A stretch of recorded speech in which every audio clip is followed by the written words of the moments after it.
região do Brasil, muitas vezes justificado por ser uma questão do desenvolvimento, uma questão do desenvolvimento, onde nós sabemos que cidades realmente desenvolvidas têm outras questões e outras prioridades, além somente o capitalismo, além de só fazer o dinheiro. A história é importante, a paisagem da cidade é importante, e tudo que envolve politicamente, socialmente e culturalmente esse espaço de cidade é importante. Então, quando nós não temos consciência o suficiente para entender sobre essa importância, meia dúzia de pessoas que muitas vezes vêm ao local para ganhar dinheiro e aumentar a sua fortuna, usam o argumento de que isso é desenvolvimento. Não é. Eu quero agradecer a Júlia a oportunidade de falar sobre, e esse desejo de conhecer e compartilhar esse conhecimento é que me criou há mais ou menos 20 anos. Eu sou arquiteta formada na primeira turma da FURB em 1996, e depois eu prossegui a pesquisa junto com o professor Vilmar Vidor, doutorado, pós-doutorado em Sorbonne, sobre questões da cidade. Eu sou uma discípula da pesquisa dele, e ele também me orientou na primeira turma de mestrado, urbanismo, planejamento e arquitetura das cidades. Então, muitas vezes as pessoas me confundem com historiadora. Na verdade, eu sou uma apaixonada arquiteta, que tem uma preocupação com a evolução urbana das nossas cidades. Cidade é um organismo vivo, e ele se modifica a partir do momento que a sociedade que vive nele se modifica. A tecnologia que essa sociedade utiliza muda, então ela vai mudando o tempo todo. Aí a importância do arquiteto é readequar essas mudanças sem perder a identidade e a continuidade, sem impedindo que nós criamos um Frankenstein de paisagem urbana. Aí a proposta da Júlia, em Chainel de Nova Aliança. E eu fiquei olhando, mas como eu vou falar de Chainel de Nova Aliança, que quando eu levei um aluno, os alunos da minha, eu tenho aula há 3 anos na arquitetura, e levei lá na igreja luterana, tinha alunos que não conheciam aquela igreja escondida lá em cima do morro, atrás dos pinos centenários, morando aqui, fazendo parte da história da paisagem do Rio do Sul. E aí eu pensei comigo mesmo, eu vou apresentar um pouco as modificações que ocorreram na cidade e quais são as arquiteturas que restaram nessa paisagem. Vocês entendem? Então, quem colonizou?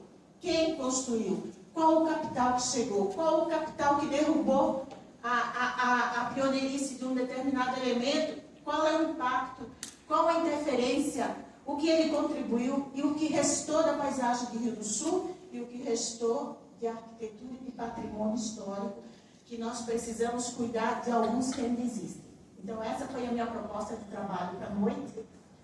Eu espero que vocês gostem, e eu gostaria muito de receber perguntas no final dos trabalhos. Eu imagino que tenham muitas. Então, na primeira imagem, alguma questão? É bem democrático. Quando eu dei aula, eu dava aula de planejamento urbano, de urbanismo e de projeto. E aos poucos eu fui percebendo que tinha algo que não fechava na continuidade histórica do Rio do Sul. Isso me preocupava muito porque eu conheço a história regional, do que aconteceu dentro da região do Vale do Itajaí, e aquela história que nós buscávamos aqui para criar aula não fechava com a história que os acadêmicos conheciam em casa. Aí eu pensei, precisamos conhecer essa história. Passou 1 ano, 2 anos, eu não tinha coragem de me debruçar em cima desse estudo, quando eu disse, agora eu preciso saber o que aconteceu com o Rio do Sul até a década de 30, e depois da década de 30. Rio do Sul até a década de 30 tinha essa configuração, tinha essas tipologias, tinha enxaimel, tinha elementos da arquitetura pioneira alemã, porque eram famílias que vieram do Stadtplatz de Blumenau. Aí quando eu falava isso em sala de aula, o pessoal tudo torcia assim o nariz e ficava como se tem alguma coisa. E eu fui buscar isso. que acontecia? Por que o Startplatz de Blumenau e essa ligação com essa história incomodava tanto? Alguém sabe por quê? Aí eu fui fazer uma pesquisa com outra acadêmica no cemitério municipal e a surpresa dela é que existia lápides escritas em alemão lá. Ah, tem alemão aqui. Aí eu pensei, o que está acontecendo com essa história de Rio do Sul? Então, essa era uma nucleação, antes de 1930, nós chamamos uma nucleação orgânica que surgiu às margens do rio Itajaí do Sul, no primeiro período histórico conhecido como Sidarm, em alemão quer dizer braço do sul.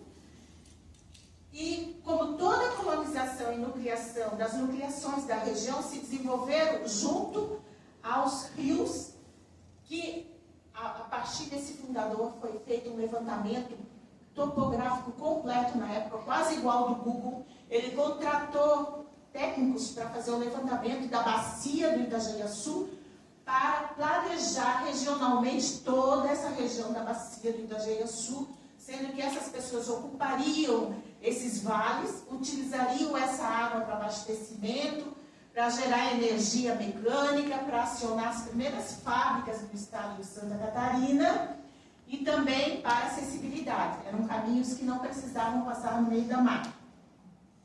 Então, essa é Bela Aliança, que foi o nome utilizado depois de Sidarm, quando virou distrito. Agora, eu vou apresentar de forma resumida, primeiro essa parte do que aconteceu com a cidade de Rio do Sul, para depois nós falarmos da arquitetura. E agora é aqui.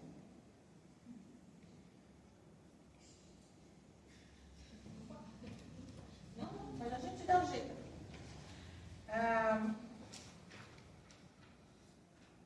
Arquitetura, eu não sei como é que vai aqui, vamos ver. Aqui. A arquitetura, gente, é qualquer espaço manipulado pelo homem, sofrendo interferência do homem. Pode ser a sala da casa, pode ser a casa, pode ser o jardim, pode ser a rua, pode ser o bairro e pode ser a cidade. Então, para nós entendermos sobre a arquitetura, elemento edificação, vamos entender o que aconteceu com o Rio do Sul nessas décadas de história. Por que o enxaimel e a tipologia histórica até a década de 30 subiu da paisagem? Nós temos uma fotografia atual e nós temos uma fotografia histórica. O elemento focal natural ali é aquele morro lá nos fundos, que se chama aquele morro lá atrás, aquele ali. Alguém sabe o nome? Então, o Roberto falou o nome dele, né, Roberto? Se tornou uma referência nessa paisagem. O que modificou? A mata foi retirada, as casas foram feitas de maneira vernacular, utilizando material desse entorno, e houve um adensamento irregular com determinados pontos focais construídos em determinados períodos históricos. O ponto focal é aquele elemento que está no espaço da cidade, você reconhece onde você está. Quais são os pontos focais de Rio do Sul? A catedral. Então foi criado esse ponto focal lá. Lá atrás tem esse morro, como é o elemento que repete. Tem a estação, tem a igreja luterana. Foi um ponto focal em um determinado período histórico, hoje não é mais. Por quê? E aqui vai.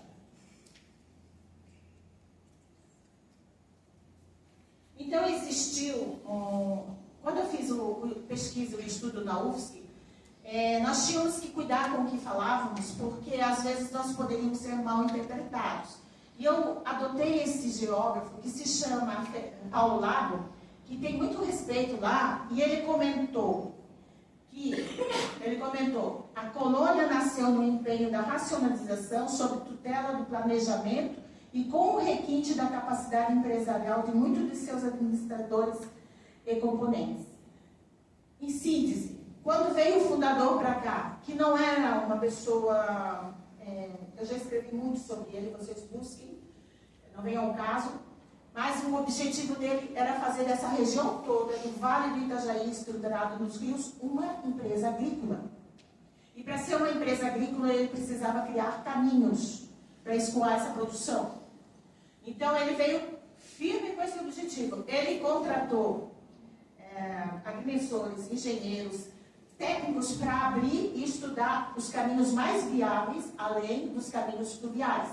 E para isso ele estudou aonde era o local da navegabilidade do Grande Rio, que era lá onde foi colocada a centralidade de Blumenau, e dali para cima, que era Alto Vale, Médio Vale, ele ia complementar até com uma ferrovia.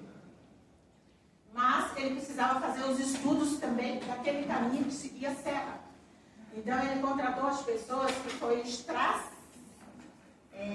Strass, que era a estrada de Blumenau a Curitibanos. Isso foi uma novidade e isso impactou diretamente aqui no braço do sul, que era o Cidade. Essa povoação em Cidade já existia ali onde a Júlia fez a proposta primeiro, que era a Bela Aliança, que era o Matador. Ali era a primeira nucleação. Mas o caminho, ele valorizou a parte mais baixa, onde passavam as tropas e o comércio depois. Nós vamos ver isso no devido tempo. E esse homem, ele escreveu no livro dele que o Hermann Blumenau pretendia, a partir de uma colônia, isso escreveu na década de 50, uma colônia agrícola, e ele efetivou o desenvolvimento da região do Vale do Itajaí. Então eu utilizava ele com citações para ninguém me bater lá na UFS. Então tinha um objetivo, Blumenau foi atrás disso e criou essa empresa agrícola. Aonde é essa porta?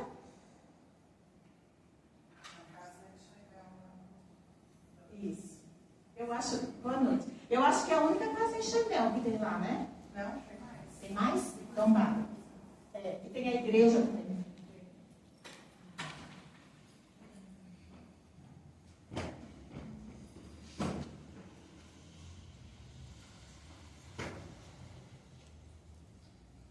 Então, essa colônia agrícola tinha mais ou menos essa configuração territorial. Abrangia mais ou menos o território da bacia do Itajaí Sul. Só não foi aumentado ali com aquele braço ali embaixo, porque ali tem uma barreira física que é o Salto de Ituporanga.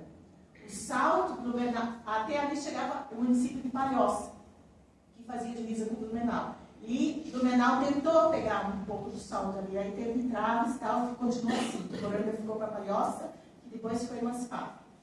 Mas é mais ou menos. Vocês observem o desenho dos cursos d'água, e isso era a colônia Blumenau. Só como caminhos existia esses cursos d'água. Ali vocês podem ler todos os municípios que faziam parte desse território. Eu não vou ler agora, mas depois eu vou disponibilizar, vocês podem acessar o material.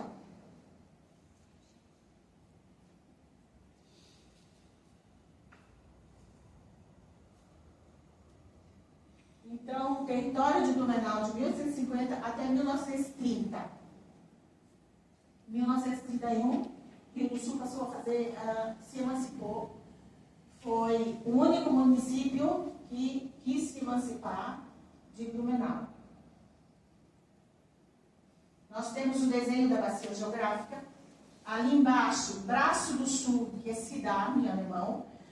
Os colonizadores tinham por hábitos marcarem os pontos focais, já que não tinha uma catedral, eles falavam assim, ó, é o tronco da árvore tal, é o rio tal, é a cachoeira tal, é a queda tal. Eles usavam as denominações naturais e muitas vezes essas denominações ficavam lá no local, como ficou Cidade. De 1860, quando começou a nucleaçãozinha pequena de a povoação, até 1912, quando isso se tornou como é que é o nome? De Blumenau. Distrito de Blumenau, 1912. Por que isso aconteceu? Adquiriu alguma importância, obrigada, gente, às vezes falta a palavra na cabeça. adquiriu alguma importância até 1912, que mereceu a denominação de distrito e também mudou o nome.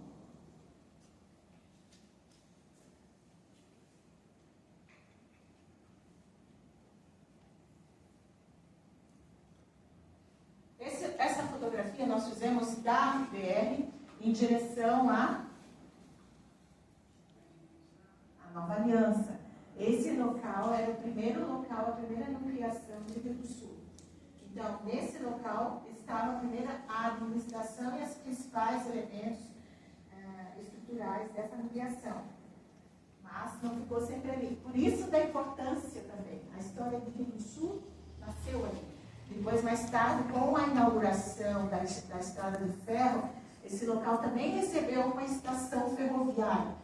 E dentro da infraestrutura da cidade, quando se tem uma estação de trem, aquele local ganha importância econômica, administrativa e de logística. Então, o poder passa por ali também.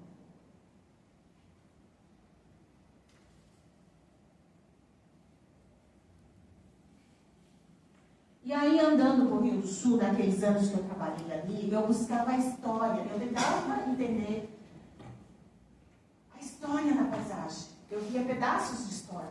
Nós tentamos quase evitar a demolição de uma casa que Hans Bros construiu e agora tem 2 torres. Então, parece sobreposição de imagens, de colagens da paisagem. Não existe uma continuidade. E aí eu fiz essa brincadeira, isso naquela época, que essa casa que está no centro, eu imaginava que era uma casa atual, feita imitando uma volumetria antiga. Não, eu encontrei a foto da casa quando ela estava no cenário dela. E aqui nós apresentamos, de 1860 até 1912, era Cidade, que era o nome do rio. De 1912 até 1931, o nome era Bela Aliança, que era o nome italiano. Alguém me falou aqui dentro, os colegas falaram. O nome é alemão, o nome italiano. Depois de 1931, bem na época que iniciava o período do nacionalismo, onde as pessoas tinham que engolir a língua, engolir as práticas, enterrar as bandeiras e queimar os livros, aí veio o nome brasileiro. A pessoa não tinha o direito de ter cultura no período do nacionalismo. E muitas vezes, filhos tinham que negar aquela cultura dos avós e dos pais, e isso perdurou até mais ou menos década de 40 e 50. Então, são os 3 nomes que eu não consegui entender nessa época que eu comecei o estudo. Por que os 3 nomes? O primeiro nome Cidade era o nome do local, do rio. O segundo nome era o nome do distrito, porque adquiriu uma importância que nós vamos saber por que ficou importante esse local, aonde mudou a centralidade do Rio do Sul, mudou para onde era a balsa, o ponto chique, o Odebrecht, a União dos Rios, aí passou a se chamar Bela Aliança com 2 L's, e depois de 1931 começou a se chamar Rio do Sul.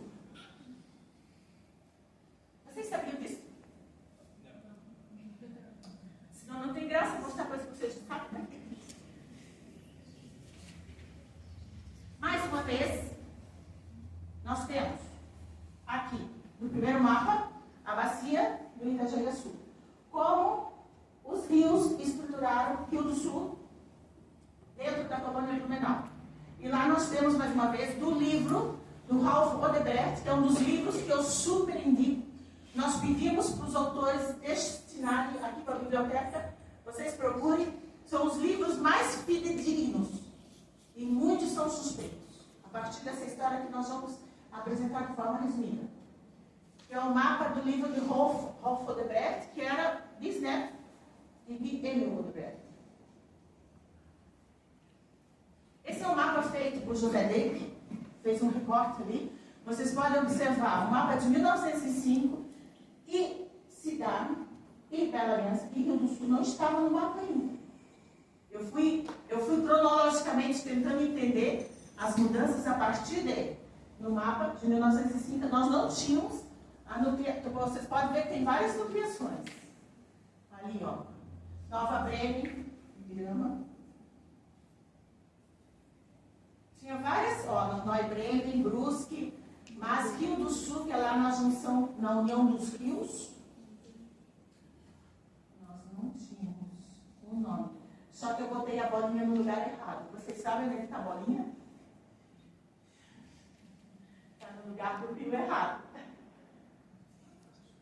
Isso. É aqui embaixo. Ali embaixo nós temos o rio Itajaí Sul.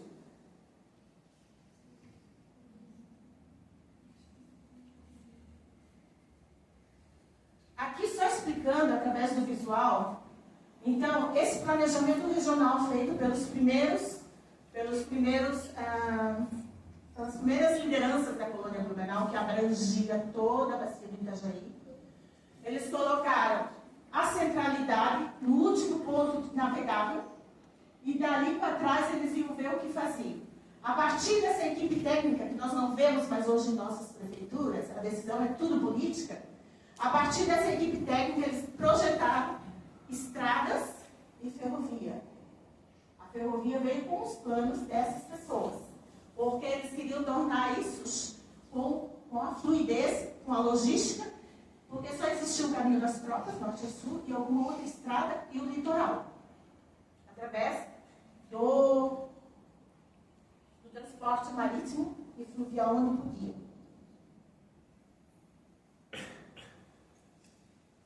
Esse mapa foi feito por Emil Odebrecht em 1870, 10 anos depois, quando o pessoal chegou por aqui.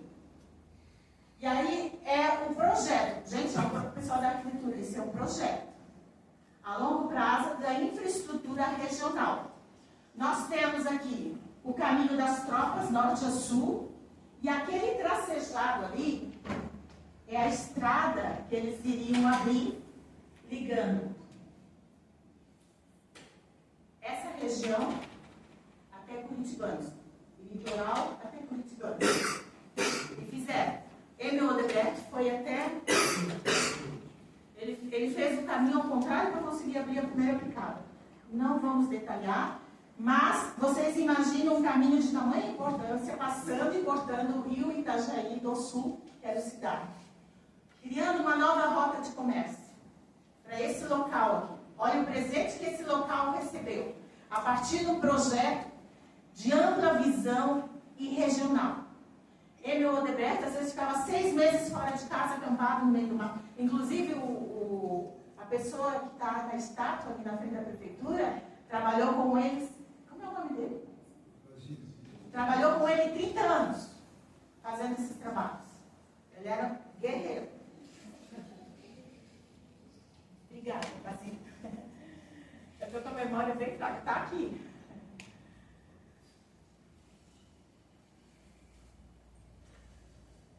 Então, para implantar esse plano de povoação e construir a empresa dele, ele criou também outra ideia, ele implantou outra ideia. Ele via que tinha nucleações, povoações, tipo Itajaí botou uma igreja lá, para Itajaí se desenvolver como da igreja. Tinha as cidades brasileiras, botavam uma igreja, um buraco. Logo que começou a ouvir os imigrantes de São Pedro de Alcântara subindo o rio Itajaí, um homem português de Itajaí botou um buraco lá para a cidade de Itajaí crescer em volta. E Blumenau sabia que ele criava caminhos, uma rede de caminhos. Então ele precisava criar uma rede de nucleações, uma rede de cidades. Por exemplo, Pomer Oda. E eram tudo pessoas que chegavam em Blumenau com mala, uia, e ele via a profissão e ele orientava essas pessoas a ocuparem a região dentro daquilo que poderiam contribuir e desenvolver aquilo que ele tinha no plano. Vocês podem ver as nucleações equidistantes, mais ou menos com a mesma distância, até chegar à linha ferroviária do norte que chegava ao porto São Francisco do Sul. Então eles faziam, não era só ele, era a equipe toda, aí tinha pessoas, aí tinha liderança em cada região dessa que eles sentavam e conversavam junto para desenvolver essa ideia. Então Pomerode foi um local estratégico criado, que é o número 2, para complementar essa distância grande ali, dentro desse caminho dos viajantes até chegar lá à ferrovia. Mais tarde, em 1907, eles implantaram a ferrovia de Blumenau, no primeiro momento até Ibirama, depois até Rio do Sul, até São João, mais tarde de Blumenau até Itajaí. Então foi se criando isso dentro do projeto Novo Caso. Por que estou contando isso?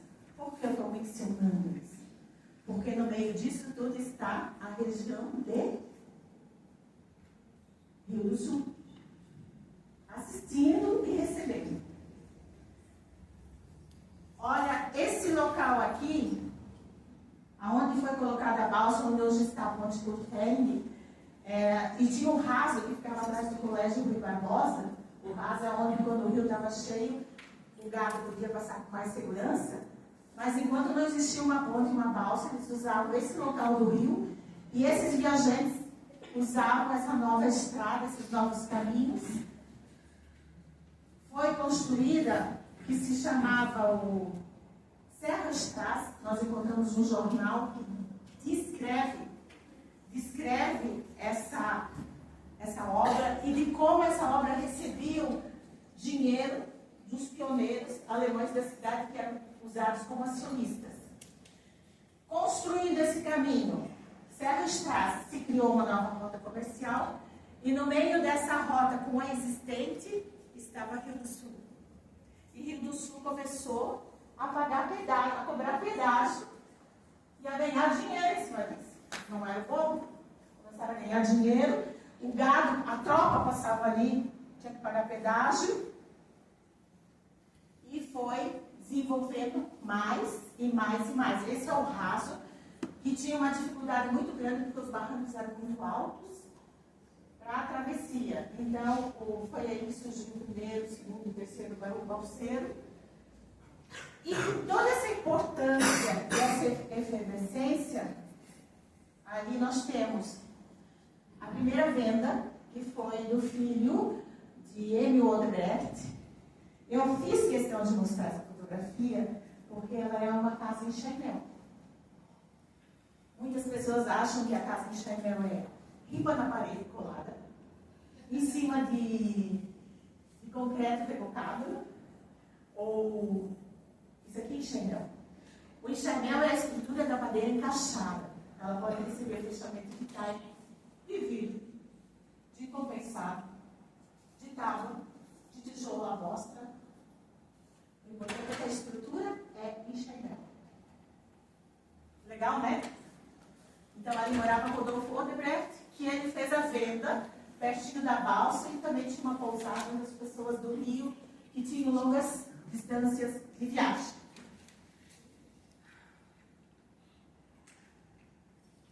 Esse mapa, ele foi feito 4 anos depois daquele. Ele foi encontrado numa correspondência dele na Alemanha. O Sr. Paulo Odebrecht publicou esse mapa no livro dele. E é bem interessante que mostra, ali está certo agora, a união dos dois rios, o rio Itajaí do Oeste e o rio Itajaí do Sul, e que formam o rio Itajaí Sul. Agora eu tenho uma outra dúvida, gente. Eu li no mapa bem antigo ali que o rio Itajaí Sul não é a junção dos dois rios. Eu vi um mapa antigo que ele continua nos dois lados. Um mapa feito manual de antigamente, antes deles chegarem. Então, nesse mapa aí de 1874, o Emil mostra que agora tem cidade, Bela Aliança e o local deles, o local certinho. Toda essa movimentação, toda essa evolução comercial, desenvolvimento do comércio, também despertou nessas lideranças a iniciativa de começar a fazer outro modal de transporte, que era a ferrovia. Isso aconteceu na virada do século XIX para o século XX. Foi uma segunda tentativa que deu certo. A ideia dessa ferrovia era ligar o mar à Argentina. Mais ou menos certo. Ali nós temos de novo um ponto focal, aquele morro. Me parece que a foto está virada com relação às anteriores. Eu não tenho noção se a configuração é dessa forma ou se a foto está virada realmente. Rua Rui Barbosa. Vocês conhecem a Rua Rui Barbosa hoje? Como é que é a Rua Rui Barbosa hoje? Alguém já parou e já ficou olhando que aqui começou o Rio do Sul? Alguém sabe que essa rua faz parte do Centro Histórico do Rio do Sul? Como é que nós vamos falar da arquitetura histórica se nós não temos o conceito, nós não temos o espaço dela delimitado? Então essa é a Rua Rui Barbosa. Próxima balsa. Ai. E aqui nós encontramos o nome das primeiras famílias que moravam próximo dessa Rua Rui Barbosa, que moravam próximo desse centro histórico, dessa balsa. Então, o nome de algumas famílias. Como era a arquitetura dessa gente naquela época? Como era a arquitetura dessa gente? Famílias Clements, Wagner, Graubner, Thomsen, Baumgartner, Cardoso, já o ecletismo ali. Meyer, Pelizet, Leite, Jansen, Siebert, Freiberg, Holletz, Kering, Lucas, Schlatter, Wermuth, Brands. Como não ia ter nome alemão no cemitério? Onde eles iam botar esse povo? Isso é falta da memória histórica dessa cidade. E como que nós vamos estudar em Chaimel e a arquitetura da história da cidade?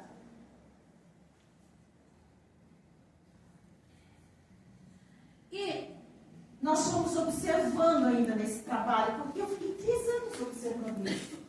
E aí nós vimos uma publicação séria, muito séria, tirada da publicação original de 1978, sem o nome das famílias, só com o nome moradia, pedreiro, açougue, venda, salão, moradia, venda. Por que não listar o nome das famílias? Quem fez a história nesse local? E foi ficando as perguntas. Por que Rio do Sul não tem centro histórico?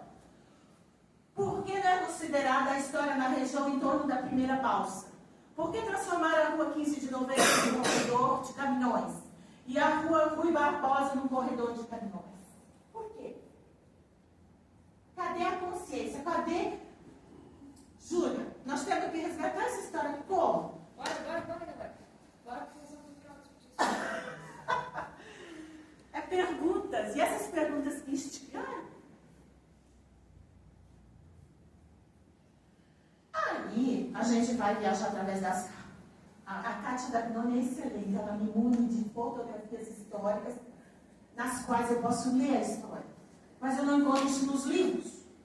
Ou encontro outras histórias nos livros. Aí eu pego uma foto aqui, Rua Rui Barbosa. Olha a tipologia de casa que nós temos ali. Gente, vocês imaginam essa casa hoje sendo usada por alguma coisa? O pessoal fotografando. Ah, mas isso é desenvolvimento. Ah, eu fui em obras da Europa que tem 1000 anos as casas. E lá dentro tem desenvolvimento e muito dinheiro. Por que aqui desenvolvimento tem que passar um rodo compressor em cima da arquitetura? As primeiras casas da população de cidade, pela Aliança Rio do Sul, eram semelhantes àquelas construídas em toda a região, fundada pelas mesmas famílias. O filho, gente, o caminho, os caminhos dessa época eram muito pequenos. Porque o filho ia para lá, outro ia para lá, outro ia para lá. Eu falei essa semana na coluna do jornal sobre o professor Eric Hirtai. Ele ficou em Agrolândia, o Taimo em Pomerode. O pai deles foi regente do coro Niederkrans em Blumenau, e essa gente se encontrava em todos os casamentos, sem reclamar. Era a mesma cultura. Então, essas casas que tem em Pomerode, na Rota de Chanel, que você já deve ter ido ver inúmeras vezes, também tinha aqui. Por que não tem mais?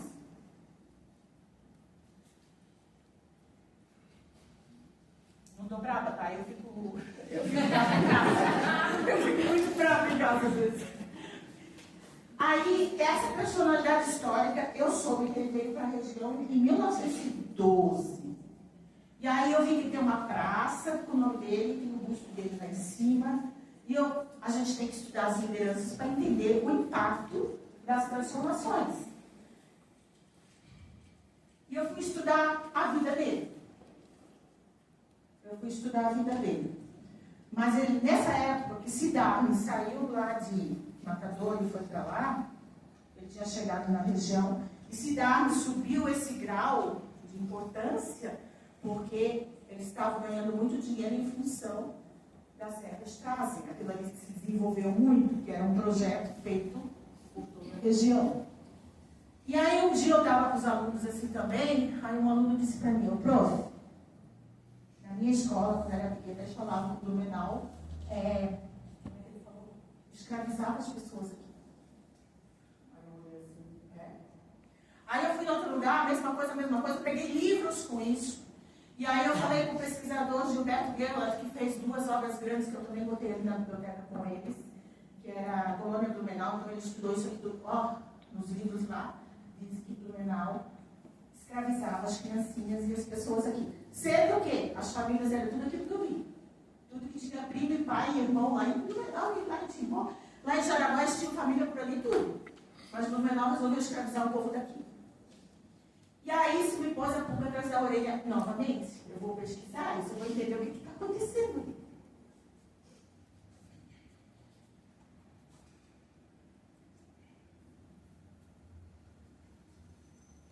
Mais uma vez, mostrando a organicidade que era Bela Aliança, aquela igreja no alto, o rio ali embaixo, aquelas cidadezinhas pequenas alemãs, o rio ali, olhando o barco passar, as casinhas com telhados pontiagudos lá, a igreja lá de cima, Rio do Sul.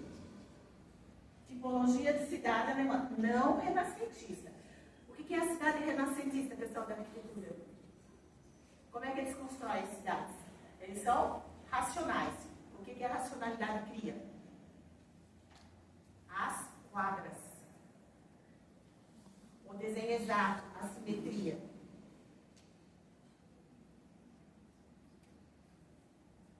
Vamos caminhando. Eu achei interessante, essa foi parar nesse meu livro aqui. Ó. Eu fui para a Alemanha com o marido estudar sobre o Steinel. Se falava um monte de coisa aqui, eu não entendia, eu achava que estava errado também. E aí saiu o livro. Essa casa tem a mesma técnica de construção da casa em Steinel neolítica, da onde surgiu na Alemanha, que era a Europa Central. A casa neolítica, onde não tinha caverna, eles arrancavam o mato, enterravam os paus no chão, faziam aquele telhado característico com plantas, isto, e salgueiro trançado. Aí, chegando aqui, o pessoal dizia que quem ensinou a taipa para o colono foi os índios. Lá eles já faziam estuque e taipa no 7.000 anos antes de Cristo. Como uma tipologia embrião do enxaidão que nós construímos aqui. Essa casa era do balseiro do professor Frankenberg, que era professor do Colégio Santo Antônio, junto com o padre José Maria Jacob, e ele decidiu vir para essa região de Blumenau plantar nas terras dele, nas terras próprias dele, que agora é considerado o fundador da região. A região não poderia ter fundador se não fizesse parte de todo esse projeto anterior. Então a região não tem fundador, faz parte e foi desmembrado num território que tinha uma região comum. Vocês estão entendendo o raciocínio? Porque a gente vai evoluindo. Então, ali dentro do Rio do Sul, no raso do Cidade, do Rio Itajaí do Sul, passavam as tropas de gados oriundos da Serra Catarinense, e eles economizavam o caminho, que agora não precisavam ir por Lages a partir do Rio Grande do Sul. Eles cruzavam, eles criou uma nova rota, e isso aqueceu a economia local. Eles cobravam o pedágio, e a partir de toda essa movimentação, Rio do Sul começou a refletir que era bom se desmembrar do Blumenau. Isso podia ficar tudo em casa, esse negócio. E aí tinha as novas lideranças políticas, e nós vamos ver como isso aconteceu. E estava certo. Né? Vamos nos dizer, como existe fake news hoje, existia na época. Então começou a surgir essa ideia, vamos criar algumas... Eu fui entendendo assim. quero que discorde de mim, porque eu quero deixar... O meu objetivo, gente, é deixar a história correta para aqueles que vêm depois da gente. Então, eu solto uma história, uma conclusão, e que mais conclusões cheguem e acrescentam e mudem e melhorem essa posição. Vocês lembram quando nós falamos que foi construída a ferrovia, inaugurada no primeiro trecho de 1909? E essa ferrovia chegou na região na década de 30. Só que antes dela chegar aqui, Rio do Sul, através do seu deputado, conseguiu se desmembrar de Blumenau por vários argumentos. Eles inauguraram a ponte porque um pouco antes, existem fotos do deputado, das lideranças de Blumenau, um bajulando o outro, e lá por trás ele trabalhando para ver a desmembração em 1931. Aí tinha um engenheiro, vocês ouviram falar do Loto? Engenheiro Loto? Deixa eu ver o nome dele inteiro. Como? Gino Alberto de Loto. Ele era engenheiro da Estrada de Ferro. Vocês lembram dos filmes de Bang Bang? Você deve lembrar, né? Quando era a Estrada de Ferro, chegava lá e o pessoal comprava. Mas o meu é... Aí, porque quando chega uma infraestrutura, um meio de transporte moderno para a época, todos os terrenos em torno dessa ferrovia valiam muito dinheiro. Isso ia passar em Rio do Sul. E quem tinha as informações privilegiadas era o deputado, o Alberto de Loto, e o Rossi, que era um anarquista amigo de ambos, que residia em Ascupa e depois foi morar na Itália, mas eles mantinham contato. Politicamente eles tinham um ideário. Está tudo escrito num texto que eu botei no blog, com detalhes, documentação e tudo. Aí o Loto ficou sócio do deputado. E aí eles resolveram aterrar a várzea do rio Itajaí-Açu ali e fazer um loteamento de alto padrão. Escolheram a estação no meio do nada, local, fizeram o aterro daquele loteamento e construíram a catedral, que é um ponto focal indiscutível. O que isso aconteceu? O desvio da centralidade, primeira, o deslocamento dessa centralidade nesse local. Venderam terreno para danar, o nível da enchente subiu, existem estudos na UFSC que eu encontrei sobre isso, porque eles aterraram o local onde a água chegava. A professora do Massachusetts deve saber como isso funciona. E aí estava feito. Nós tínhamos um loteamento de alto padrão, uma catedral exuberante projetada por Simão Grambus, em torno da via, que era o caminho dos pioneiros, e em torno do leito ferroviário. Beleza. E desmembrado no Chato de Blumenau. E aí aquele papel que eles falavam que Blumenau fazia com relação à região, essas novas lideranças passaram a fazer com relação à região aqui. Se tornar a capital do Alto Vale. Eu tinha uma expectativa de conhecer a capital do Alto Vale, como eu não conhecia. Mas é aquele papel que Blumenau tinha, eles fizeram o mesmo papel e doaram ele para Rio do Sul com essas novas lideranças. Se alguém discordar, mandem para mim. Por que eu busquei isso? Para entender por que a arquitetura alemã foi tão desprestigiada até esse período. E não é até hoje. E aí, dentro dos corredores da unidade, eu tentava puxar o fio para entender. E professor, o que é isso? Esse era achado tudo da voz, parecia um assunto que eu podia falar. Aí eu fui pesquisar por volta. Isso está tudo. Aí eu fui na casa da fotografia. E onde eu encontrei provas também? Nas publicações de Beatriz, filha do deputado, que ela escreveu: eu não entendo porque papai manda dinheiro para o outro que estava lá na Itália preso. Ele não quer que comente os outros. Então foi assim. Tem mais comprovações. E aí o que aconteceu com a cidade? A parte histórica ficou um corredor de fluxo rápido, e a parte onde tinha o alto padrão, onde tinha a catedral, onde tinha a estação, onde vinha e chegava a cultura, pessoas, riquezas, ficou no polo da cidade do Rio do Sul, o ponto local. Isso tudo construído num vazio urbano, não existia nada naquele local até então. Existem estudos na academia, estudos aqui desenvolvidos na Unidade, que mostram esse projeto piloto como algo inovador, como algo que fez um planejamento, mas na verdade foi um projeto feito com negócios fundiários, com as sociedades do deputado, e vendeu dinheiro e impactou a natureza, aumentou o nível da enchente. Aqui onde nós estamos, mais ou menos, existia essa comunidade da Beira também, que merece um estudo mais aprofundado. Mais uma imagem que mostra esse centro histórico, onde estavam as casas, onde estava o patrimônio, que agora resta uma amostra muito pequena, e aonde se criou toda essa malha quadriculada, renascentista, diferente daquele centro histórico, surgido em 1860. Com a evolução desse local, então tem o destaque para a estação e o destaque para as torres. Hoje de manhã, andando na cidade, o que nós vemos? Não dá de ver nem mais as torres, porque a construção continua de forma irregular, sem planejamento, e esses corredores não têm um galho verde para trazer sombra. É um corredor de asfalto. Com os meus alunos nós fazíamos propostas para tentar modificar um pouco essa realidade.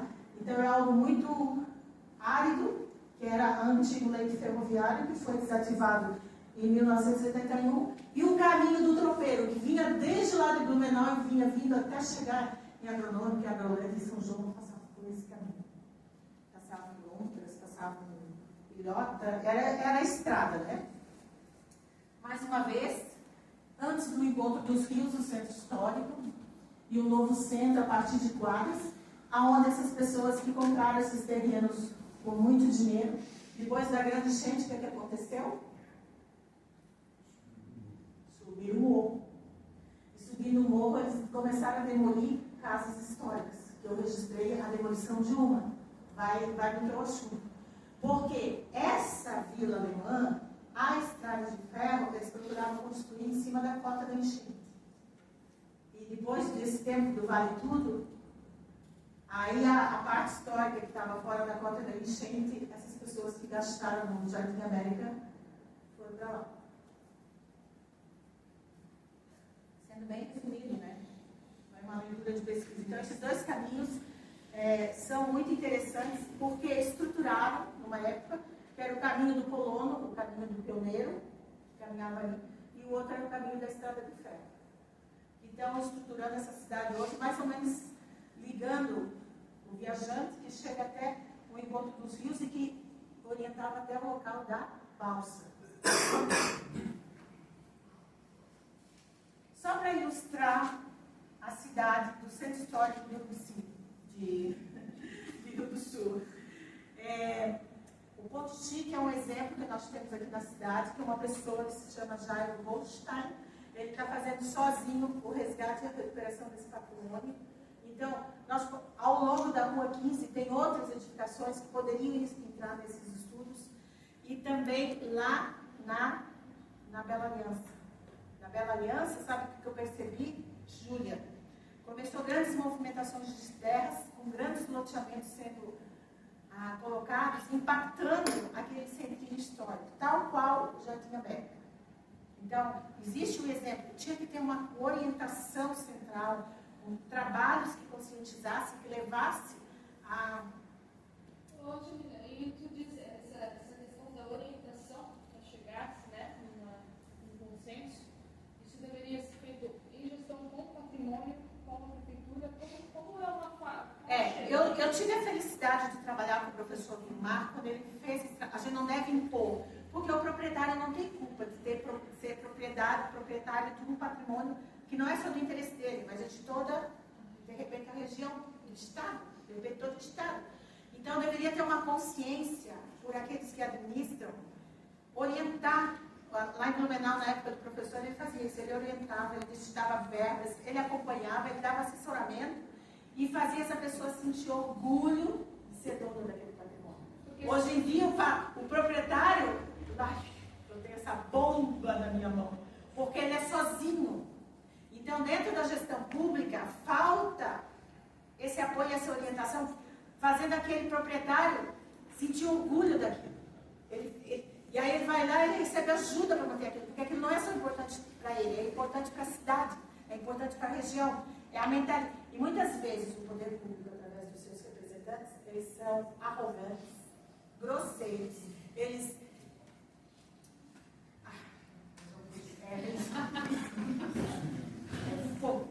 e aí é visto de cima esse centro histórico, ou o que resta ainda dele. Esse é o centro histórico do Rio do Sul, que foi Bela Aliança, que nós já vamos lá para Bela Aliança também. E a partir daí nós podemos estudar alguma coisa. Vocês entendem que eu tinha que fazer essa introdução? E não dizer só, tem que preservar o Conchito, tem que preservar a igreja de Bela Aliança. Não, tem toda uma movimentação dessa cidade que ficou esses elementos. Agora vendo um pouquinho de arquitetura. Por Rio do Sul ser um interposto comercial até a década de 30, com a passagem do gado e das tropas, tinha muitos hotéis. E esses hotéis, gente, não tinha nem Blumenau, com esse requinte da técnica construtiva em Xangão. Nós não vimos exemplares desse tipo. Nós vamos ver alguns hotéis feitos numa volumetria monumental, feito com estrutura de madeira. Isso aqui é uma loja que tinha lá em Daltona, que era uma outra povoação que pertencia a Blumenau. Nós temos na primeira fotografia 2 elementos enxaibéis anexados, sendo um com fechamento de madeira e outro com fechamento de tijolos, mais um hotel monumental da região que ele tinha. Onde foi parar esses hotéis? Onde eles ficavam?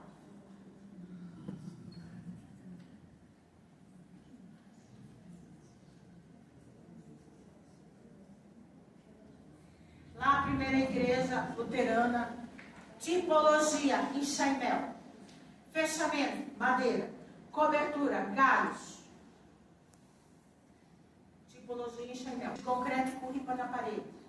Nem todo local em chaimel é igual, então tu tem que ter noção e ciência de como é esse enxaimel, como foi a história desse enxaimel na região.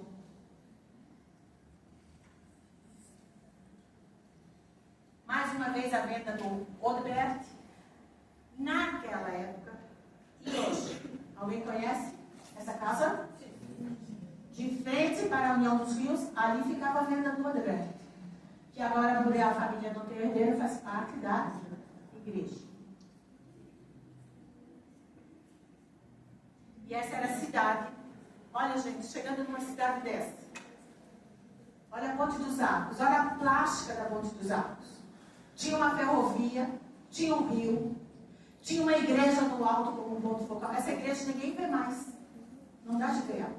Tem pessoas que nem sabem que ela existe. Ela era o ponto focal da cidade nas primeiras décadas.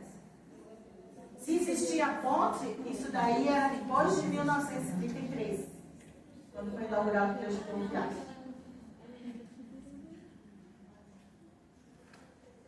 E o enxaimel, bem rapidinho agora. O que me chamou o enxaimel e a curiosidade é que o pessoal dizia que o enxaimel era construído só a partir da Idade Média. O enxaimel surgiu nessa região do caminho, isso na Europa. Existe enxaimel no Oriente, existe enxaimel na África.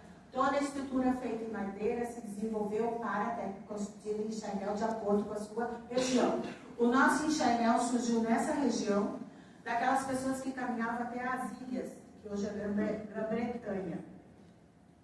E a partir dali, ele se desenvolveu para a região da Europa. Só que na parte sul da Europa houve o domínio dos romanos. Os romanos faziam arquitetura de qualidade há muito tempo, desde antes de Cristo. Eles usavam arquitetura de paredes autoportantes, de pedras e tijolos. E tinha um cara lá que não gostava muito desse negócio de enterrar pau no chão e jogar barro e botar a capinha em cima. Imagine isso perto da arquitetura romana. Então eles olhavam aquilo, coisa de... Como é que eles chamavam, pessoal? Coisa de bárbaros.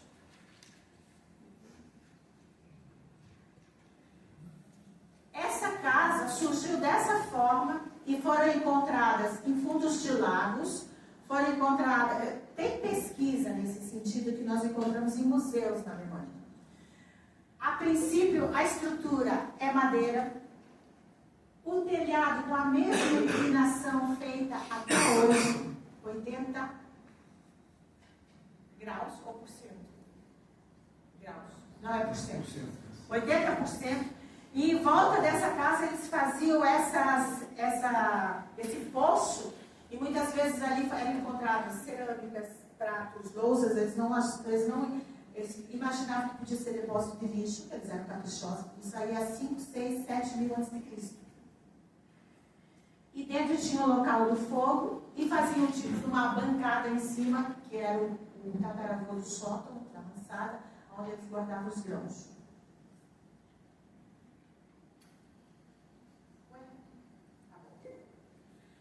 Encontraram uma muralha muito antiga e encontraram resquícios mais ou menos de uma construção assim. Então ali nós podemos ver como era o antepassado da nossa casa em Xandão. Vocês podem ver a pessoa ali do lado colocando taipa. Tinha uma orientação exata, ali em cima onde eles guardavam os grãos, e a orientação da entrada da porta, ele seguiu em todas as casas. A orientação oeste-leste, ele seguia em todas as casas. E essa amarração de coberturas é feita até hoje no norte da Alemanha, na Polônia, que se chama de como. Por quê? Porque lá não chegou os romanos nem o chato do arquiteto. Eles continuaram a fazer essa casa como eles faziam antes de Cristo. Só que onde houve contato, há contatos culturais, há modificações.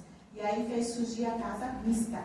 A casa mista é paredes de alvenaria, junto com estrutura de madeira, que pode ter fechamento de alvenaria.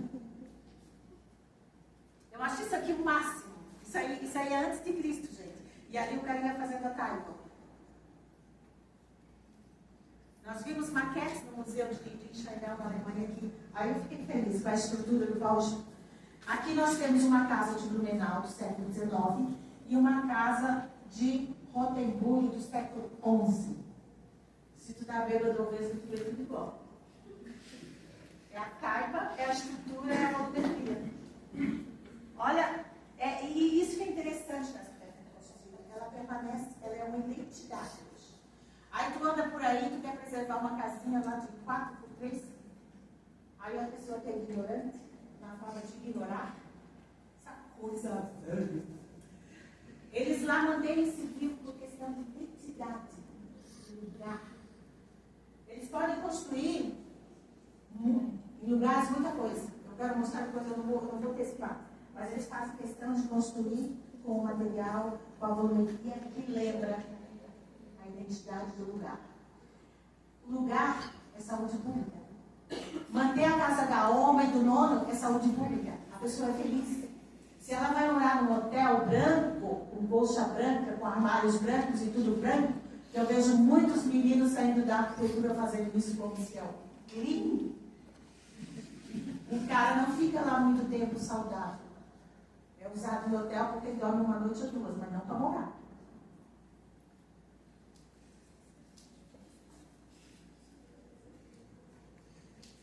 Esse enxaimel na região teve períodos e ele se modificou na região, na área rural e na área urbana. Como toda cidade é orgânica, a arquitetura também é orgânica. Ela se molda à sociedade e às suas práticas, às suas necessidades. Mas na virada do século XIX para XX, essas novas lideranças que estavam com dinheiro no bolso aqui, no Sul, no Blumenau, em vários locais, eles não queriam mais construir a casa do colono. Eles chamam colono. Colono, todo mundo era colono, porque ninguém tinha supermercado para comprar o pão, o leite, eles tinham que plantar para comer. Aí eles queriam se fazer o diferencial e mostrar que eles tinham vencido no Brasil. E aí isso era construir a casa rebocada, com elementos clássicos, com os pisos, com o decorativismo do clássico. Muitas vezes a casa era em enxaimel, porque o cara não sabia fazer uma paredão toda, mas ele rebocava aquele enxaimel que parecia clássico. Então essa é uma das casas mais lindas da Rua 15 de Blumenau, e um dia eu entrei lá dentro e fui olhar, enquanto ninguém dorme comigo, eu vou fotografar minha cama. E aí eu me deparei com um enxaimel debaixo do reboco no sol. É uma casa em enxaimel. Com aspectos e características aqui, o estilo não é clássico, é aquele art déco, todo rebuscado, todo mais... outra coisa, enxaimel não é estilo. Enxaimel foi construído em todos os estilos. E aí, esse enxaimel lá da Europa, vamos sair daqui lá da Europa, encontrou com o tal do arquiteto lá. O nome dele é... Alguém sabe o nome do arquiteto? Vai ganhar um livro. O Chile. Quer falar, Marcos? Aí não vai. Mas, ó, o Vitruvius disse assim, ó. Gente, pau no chão apodrece. Tem que botar em cima das pedras. E aí ele disse, mas a gente quer construir enxaimel assim, construir casas de madeira. Aí foi, pode, façam casa de madeira, mas não pode mais botar no chão. E aí nós tivemos uma técnica modificada. Aqui no sul da Europa, é onde permaneceu a mesma como antigamente no norte. Muitos anos ficou no continente, que pode ficar lá em cima e pôr o telhado de couro.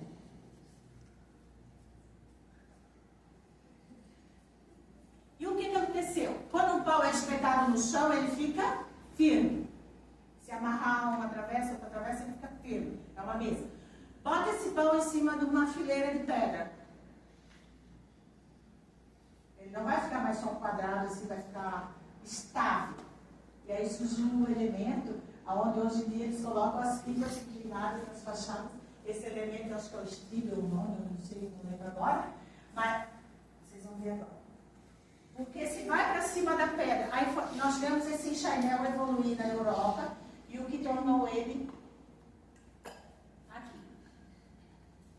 Com esse contato com os romanos, aí surgiu esse elemento aqui, porque se fossem todos os elementos verticais, em cima de pedra, isso fica...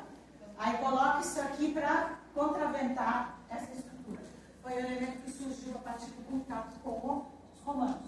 Também surgiu a construção mista, onde muitas vezes o primeiro e o segundo andar eram de alvenaria autoportantes, ou de pedras, ou de tijolos. Isso na parte sul da Europa. Que não era só na Alemanha, também era na França, na Inglaterra, tudo fazia com enxaimel. E aí, esse pau redondo que eles enterravam, como nós vimos lá, para ficar sobre esses elementos de pedras, que a gente chamava de um nome técnico, ele ficava muito melhor se ele fosse quadrado. Então aí nós vimos surgir mais uma modificação nessa construção de enxaimel. Eles falquejavam esse elemento redondo, com esse martelo aqui, com esse machado, isso aqui é um perigo, gente, e deixava essa estrutura plana, porque ficava mais fácil de trabalhar, isso já na Idade Média. E aí a gente foi visitar o Museu da Cátia da Linônia ali, está tudo ali o material. Esse material existia na época da pedra, com pedra feita amarrada, isso só evoluiu no período do ferro, e as mesmas ferramentas que se usavam no período da pedra lascada são os materiais fabricados de ferro depois, e são as ferramentas que muitos trouxeram para cá. E que era uma pequena fortuna quem conseguisse trazer isso para cá para fazer as cidades, construir as cidades aqui na região.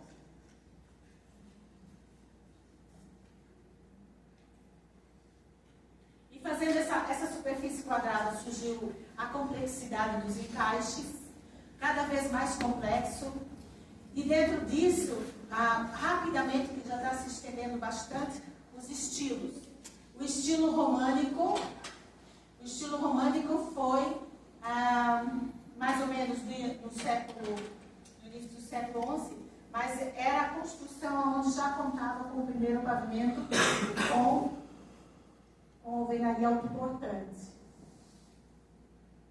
O estilo, aí eu estou falando só para mostrar os estilos. O estilo gótico, a exemplo das catedrais, essa casa ela verticalizou. Não se sabe ao certo se porque a disponibilidade de árvores de carvalho diminuiu, mas os paus ficaram deve mostrar aqui. Os paus podiam ser menores e poderiam fazer vários andares, ó. Andares de piso. E antes era um pau inteiro e respeitava a medida daquele elemento. Agora poderia fazer vários pavimentos, fazendo a conexão através do assoalho. Isso no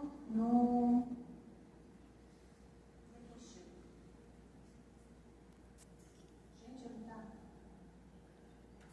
Só um pouquinho, não tá aqui no slide. Chegou. No período renascentista, o elemento de madeira deixou de ser somente estrutural, mas ele era usado para arte, para escultura, para pintura. Isso naquelas regiões que tiveram contato com Roma. Aonde não tiveram esse contato, não foram dominados com o Sacro Império Romano, continuou da mesma forma e a madeira era só um elemento estrutural, que é de onde veio as nossas tipologias para a região. No período renascentista. No período barroco, começou a ter legislação urbana, onde as pessoas, a administração pública, havia perigo na casa de madeira, muito próximas uma da outra, começou a criar restrições. E nem todo mundo podia fazer, e nem em todo lugar. Então, diminuiu muito a construção do enxadel nesse período. Também aconteceu isso aqui na região, na Rococó. Isso é o meu próximo livro, depois de 4 que está no forno. O enxadel hoje é a técnica considerada, isso eu apresentei um artigo no Encontro de Arquitetos Internacional, que o enxadel é considerado a técnica mais sustentável em muitas regiões da Europa, porque não tem lixo, aproveita tudo que é elemento, faz qualquer massa lá para fechar, seguindo os ISOs, tudo que é critérios, onde possa economizar, onde possa não gerar lixo. Enxergar, vocês sabem que dá de desmontar e montar em outro lugar, né? Não cria a demolição de alvenaria, cria escombros e não tem onde botar isso. Enxadel desmonta e aproveitado, bem adequado. Pode usar vários tipos de materiais e pode usar com tecnologia. E aí eu observo que tem empresas, muitas empresas que fazem isso, e o objetivo maior é ganhar o prêmio ISO de maior sustentabilidade adquirida. E que eu observo na casa que o strip caiu fora novamente. Então só tem os elementos verticais, mas é uma estrutura em enxadel, madeira encaixada, onde se faz na fábrica, no galpão, e depois se monta no local, como eram feitas as nossas casas enxadéis aqui na região. Ele foge daqui do computador, eu não consigo botar ali agora. Deixa ele parado. E aqui na região, bem rápido também, a casa evoluiu. Na área rural e na área de cidade. Na área rural, no primeiro momento, eram feitos abrigos temporários, cabanas, literalmente cabanas neolíticas, aonde as famílias ficavam ali até fazer uma casa meia boca, para depois fazer a casa permanente, e depois essa casa permanente recebeu melhorias. Em Blumenau, as pessoas ficavam no galpão do imigrante. Então eles tinham amparo. E quem vinha para cá não tinha esse amparo, eles faziam primeiro uma cabana que lembra muito o período neolítico, quando o homem deixou de ser coletor e caçador. Ele passou a ser a plantar e a criar animais. Ele também se fixou na terra e também fez a primeira cabana, a primeira terra, desmatou, fez o local da plantação, igual essas pessoas que chegavam aqui faziam no século XIX. Lá era 7.000 anos antes. E essas pessoas que andavam por aqui, no meio da mata, então eles não tinham um hotel, eles não tinham lá o Tinho, né, Beto? Não tinham o Hotel Eduardo, eles tinham que se virar no meio da mata, essa era a equipe de Odebrecht, para abrir os primeiros picadas, os primeiros caminhos, e essa construção lembrava mais ou menos aquela construção, a construção temporária, que muitas famílias fizeram para morar, às vezes. Teve um escritor que colocou anos, ela ficava morando num semi-permanente para conseguir material e disponibilidade para fazer a sua casa permanente. Então essa casa é aqui em Bela Aliança. Júlia, olha a forma neolítica que eles faziam as casas. de pau roliço espetado no chão com um fechamento de galhos. Então, era uma das primeiras casas Bela Aliança, início do século XX. Isso reporta muito ao início do enxergão na Europa há 7.000 anos. Isso que eu acho interessante. Isso aqui é início do século XX, se repetia uma prática que lá aconteceu milhares de anos atrás. E parece que é uma memória ancestral. Isso. E olha a tipologia da casa.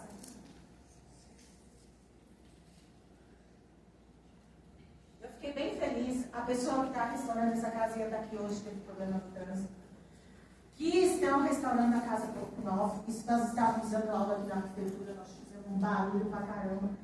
Os alunos iam lá com outros professores também. Mas a tipologia das primeiras casas permanentes era assim, pequenininha, sem varanda e sem cozinha. Essa ali ainda tem a cozinha. Era um retângulozinho, tanto na cidade quanto no campo. Aí no campo se criou a varanda e a cozinha. E aí eles tiveram que quebrar aquele telhado, porque senão ia cair lá embaixo. O cara ia ter que se abaixar para entrar na varanda. E se criou uma tipologia característica da área rural da nossa região. Diferente do Rio Grande do Sul, diferente do Espírito Santo. Uma coisa nossa.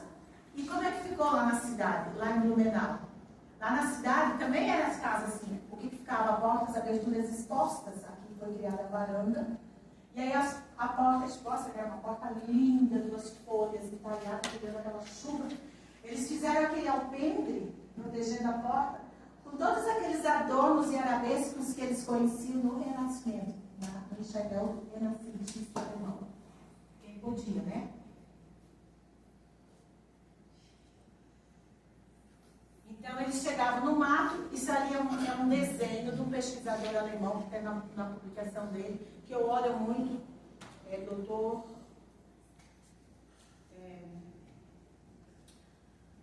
E essa aqui é uma casinha de 400.000 anos atrás. 400.000 anos atrás. Olha a semelhança. Eu fiquei encantada como isso se repete dentro desse recorte de Deus. Esse pastor, Leonhard Grau, gente, vocês têm celular aí, vocês fotografam tudo que puderem. 10 anos passa no instantinho, 20 anos passa no instantinho, 30 anos. Eu tenho fotografias minhas de 30 anos atrás que eu sou feliz por ter feito.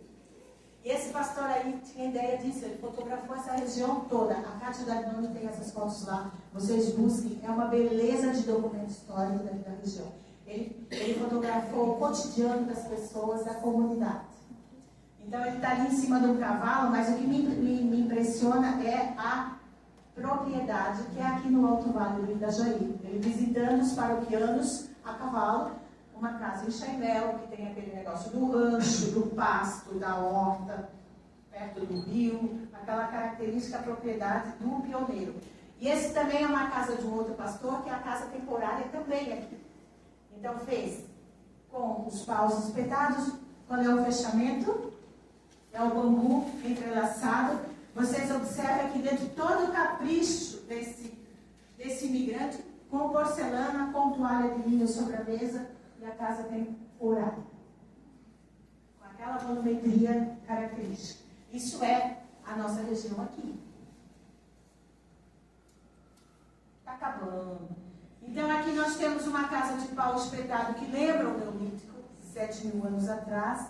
E como isso se repete na região. Essa lá é uma casa em Joinville com os paus redondos espetados, cobertura de palha. Isso aqui é o Neolítico alemão. Eles reproduziram uma pesquisa o que se fazia. Isso aqui é Espírito Santo, uma casa do Espírito Santo com taipa. E isso aqui é no Rio Grande do Sul, que também é rebocado com cal, que pode ser taipa. Se fazia a manutenção da madeira no meio do mato dessa forma. Ali entre os três tem um Odebrecht, eu não sei se é o dono da venda ou outro, que está serrando a madeira para fazer as suas casas. Todo mundo era colono, não existia ninguém melhor ou pior. Todo mundo tinha que correr atrás da sua casa e fazer a sua casa. Mais uma vez a causa do balbuceiro, as tipologias características, as primeiras permanentes, o Enxaimel em Rio do Sul. Aqui a adaptação que sofreu na área rural. Isso é um projeto do Oscar Dickman, um projeto de uma casa de Enxaimel do século passado, onde ele faz o estudo da quebra do telhado. Isso é uma característica da casa Enxaimel regional. Essa casa era simples, sem a varanda e sem a cozinha. Mais tarde eles anexavam a varanda, às vezes de madeira, e a cozinha de madeira. Vocês podem observar por ali. Mas com o passar do tempo, eles passaram a construir essa casa com a varanda e com a cozinha junto. Aí já passou a ser um elemento local, regional, a partir de uma evolução.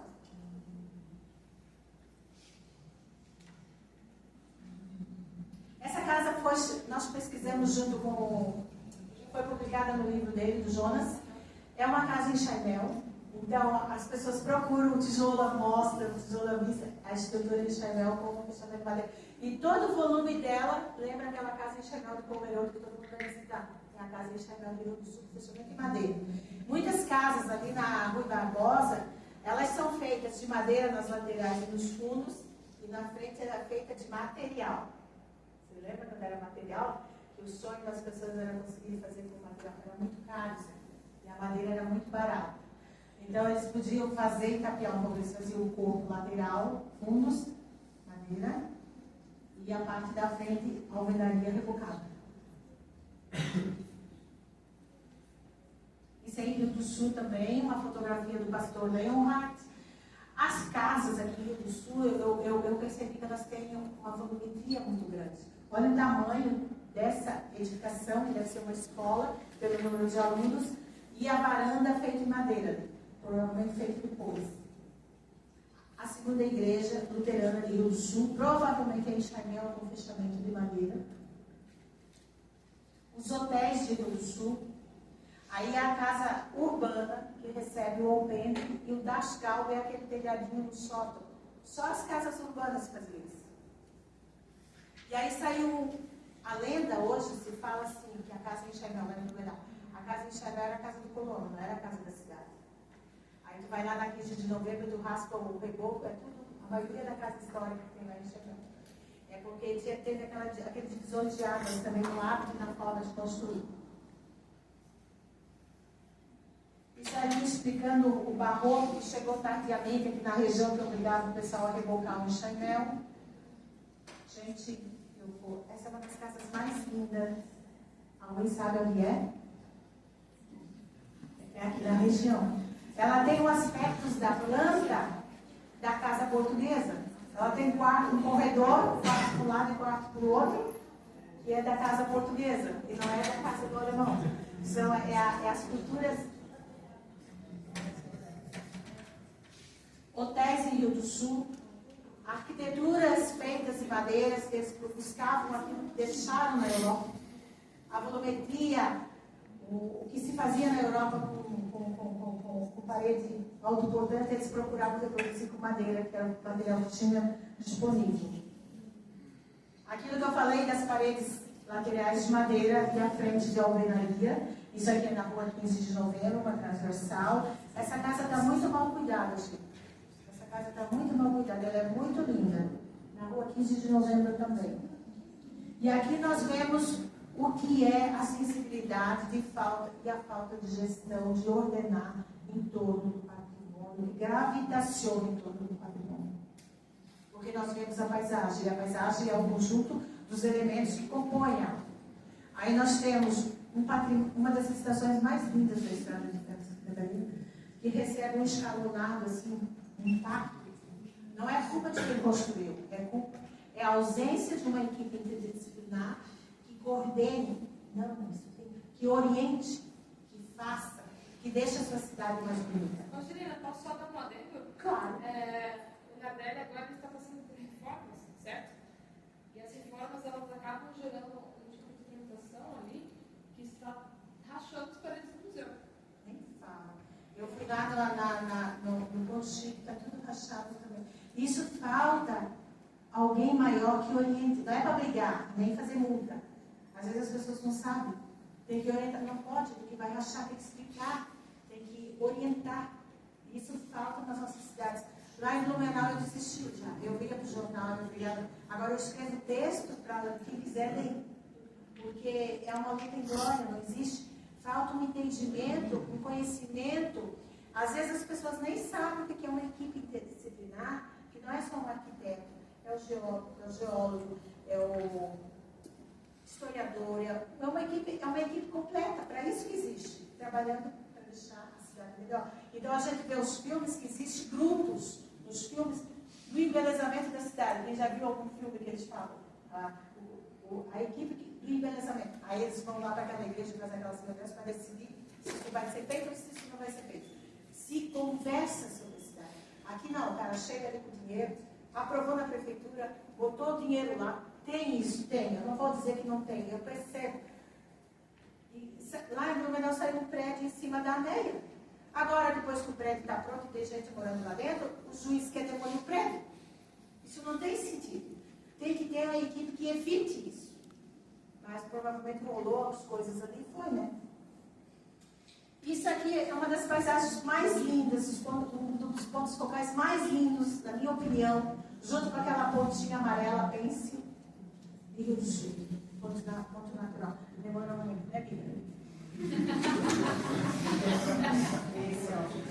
E aqui nós temos teu material de estudo. Então, mas isso está tudo interligado. E o que me chamou a atenção é essa movimentação de terra lá, como agride a paisagem. A paisagem como conjunto, como resultante, como o resultado da composição de elementos. Aí tu está entrando É belíssimo esse lugar. Esse é o berço da história do Rio do Sul. Ele é lindo. Aí tu vê isso acontecer lá do lado.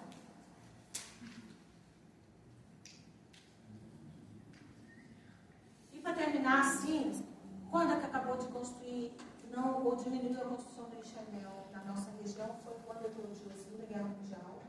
E foi proibido um monte de coisa. E também, quem construía enxermel não tinha mais muito ânimo de construir. Quem tinha tampava. Houve uma retração grande durante o período do nacionalismo. E aqui eu deixo essa imagem de paisagem. Eu mostro isso não para criticar, os meus alunos me conheciam. Eu mostro isso para refletir e nós podemos, todos nós podemos. Por que não plantar árvores? Né, professora? Professora de paisagismo da arquitetura. Por que não movimentar esse povo e plantar árvores? Essa é a minha. E aqui eu tenho alguns livros, quem quiser. Gente, eu podia retalhar mais, mas vocês não têm muito. Era 1h30, né, amiga? Deu certinho, 1h30.